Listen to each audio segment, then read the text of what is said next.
Здрасти, здрасти, как сте? Зле? Не, добре, да, определено сте добре, ще гледате моят канал Никола. Здравейте, аз съм Никола и както сте разбрали от заглавието, моите неща на Сой Луна за сега. Така, вчера получих две нови неща. Добре, да започваме с това, което сама съм си направила. Тази тетрадка, която още не е довършена. Тази кънка ми е от едно списание, ще видите. Тя в принцип стои тук. Ето, надписът на мен много ми харесва как се получи. И тук, както виждате, тук съм написала Амбър, тук Хасмини, тук Делфи, тук съм написала Нина, Сой Луна и отзад още не съм започнала. И също така не съм я залепила все още, защото нямам циксо, но скоро ще получа. Така, второто нещо са ето тези стикери, от които вече видяхте, два съм изхабила за тетрадката. Тези стикери, които пак са ми от албум за стикери, ще го видите след малко. И това е от албума за стикери, от корицата, го изрязах. И той отвътре беше така, още е бонус. И самият албум стана по-хубав, като изрязах кънката, ще видите защо. И ето тези стикери пак са от албума. И така, ето го първият на Амбър и Луна. На Амбър и Луна как си говорят. Ето го вторият, когато още в началото, когато бяха в Канкун. И Амбър и момичетата си говориха по таблета. Симон и Луна как си говорят. И Симон как свири. Да, общо бяха 6, но вече останаха 5. Да, вече останаха 1, 2, 3, 4. 4, да, 4.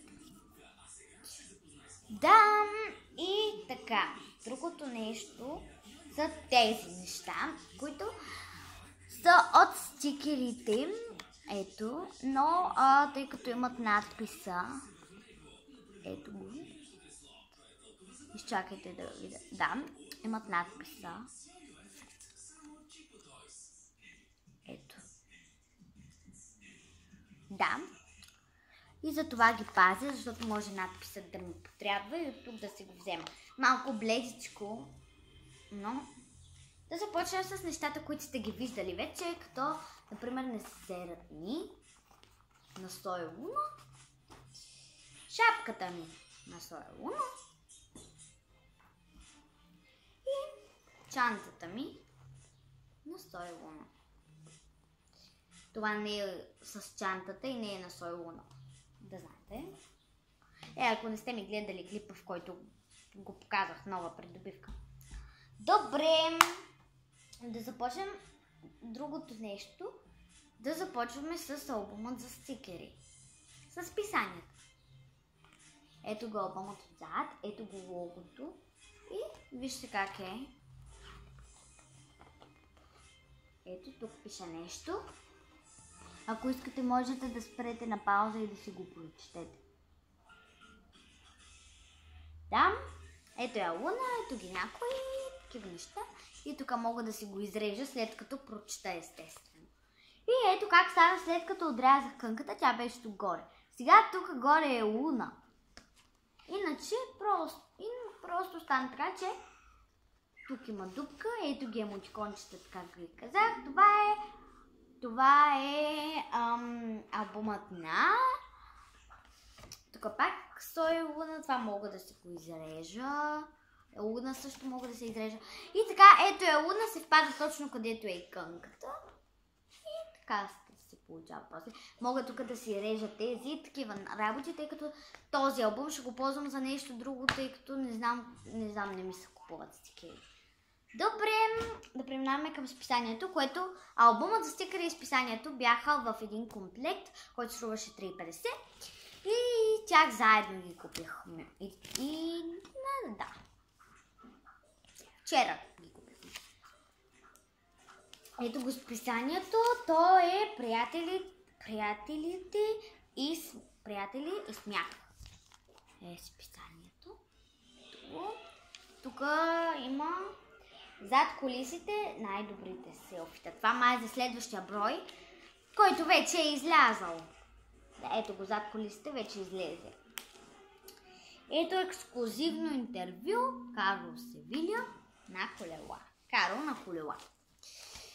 Така, ето ги Луна и Нина. И така, тук пък казват какво ще има. Тук с книгите, тук може да се изрежа логото. И така, тук пише какво, нали, ще те очаква. Пише как да си направиш този кълъв, който е много готин. Нямам търпение да почвам да го правя. Пише ползата от любимците го има като глава. Социално селфи, тук са как да си направиш селфи, правилно селфи, страхотно селфи. Има наръчник все едно, че как да си го направиш. И актьорска визитка Каролина Копелио. Ето. Актьорска визитка Каролина Копелио. Да. И тук има си живи. И тук пише някакви неща. И такива работи, даже и ти препоръчват и дрехи. Такива неща. Тук пише името в сериала и името извън него, на всеки. Само че са сбъркали на Джими Джан и са писали Ямила и Химена, което не е така. Те са Джими Джан. Истинските имена са Киара Паравичини и Ана Хара. Ако не вярвате, прочетете. Да, и така. Не знам защо така са ги объркали тях двете. Освен ако в испанския сериал не се казва така. Не знам. Извън часа. Тук пъзел има да подреждаш и такива работи.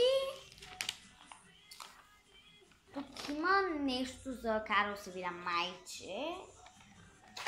И нейна снимка и така нататък. Има един плакат в него. Преминаваме към плакати, тъй като времето тече. Има много яки снимки, само че на Карл. Така, къде е си плакат? Така, ето как да си направиш кълъфа, ето тук. И ето го плакатът на Симоне. Другият ми плакат, купете си ги. Те са двамата ето така в един комплект. Така. Ето така. И купете си ги и ще разберете много неща от това списание и такива работи. Добре, да преминаваме към другият плакат, който вече съм го откъсала, просто нямах търпение. Той е от албума за стикери. В албума за стикери има плакат. Той е в голям размер, доста голям размер. Ето го. Надявам се да виждате. Пак има стикери, има две страни. Първата е тази, на която е Луна. Съжалявам, ако да ме чувате. Първата страна е тази, която е на Луна. Ето, пак мога да си изрежа логото и така. Трябва да намеря ъгъл, под който да ви го покажа по-хубаво. Ето го. Така, тук мога да си изрежа пак логото, ето е Луна, ето ги стикерите, които трябва да залепиш дори на него и ето го как е от другата страна. Да, логото е и от двете страни. По-точно от тази като е логото, от тази е така. От другата като е логото, Тук е каската. Такива работи. Да, общо взето това е плакатът. Ето го тук как се вижда логото. И тук малко от плакатът. Така. И тетрадката.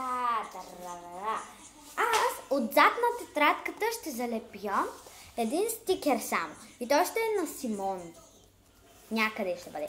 А пък е тук отдолу ще напиша интересен факт и ще напиша някой факт за втори сезон, нали, за сериала. На сериала.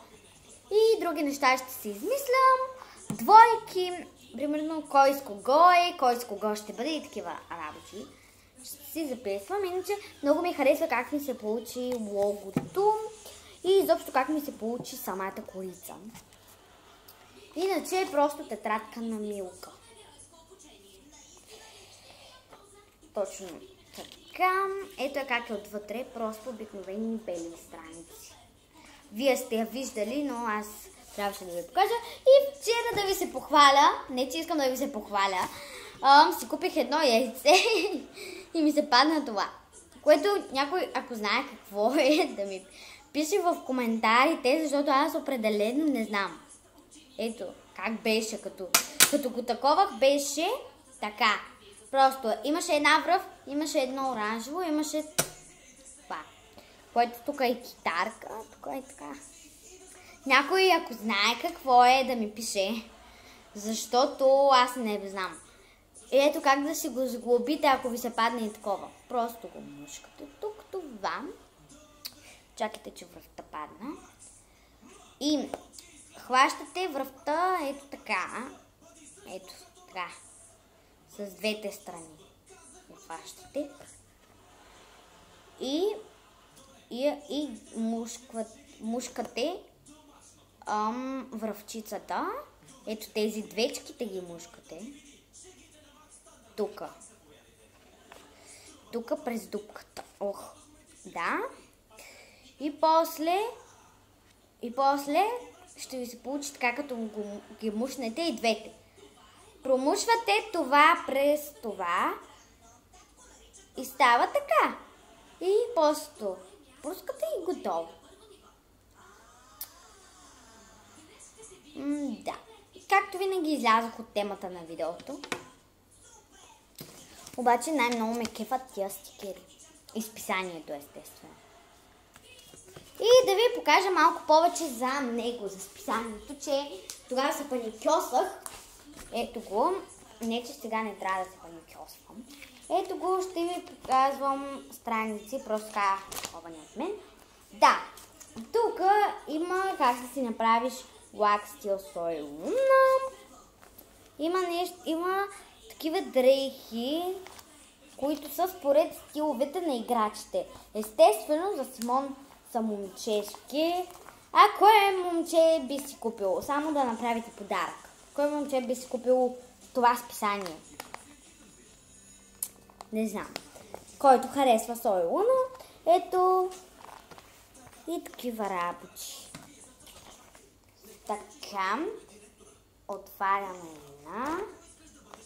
Точно тази страница. Тук ви обясняват как да си направите чудесното селфи. Ето тук трябва и ето тук пише.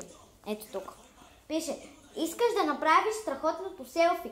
Ето няколко лесни трика, с които снимката ти ще е като професионална. Валентина Къмби. Така, тук селфи сварея и така нататък. Позирай правилно, намери най-точния ъгъл, избери добра светлина, провери обкръжението, сближи се с филтрите. И тези две страници са за чудесното селфи. Ето ги. И сега последна страница, която ще видите от него. Да. Тази страница Ви показах само снимката на Луна. И тук не знам за какво е. Златна ера от облик, май нещо за модата. И да, това беше от мен, приятели. Надявам се видеото да ви е харесало. И чао, чао, целувки!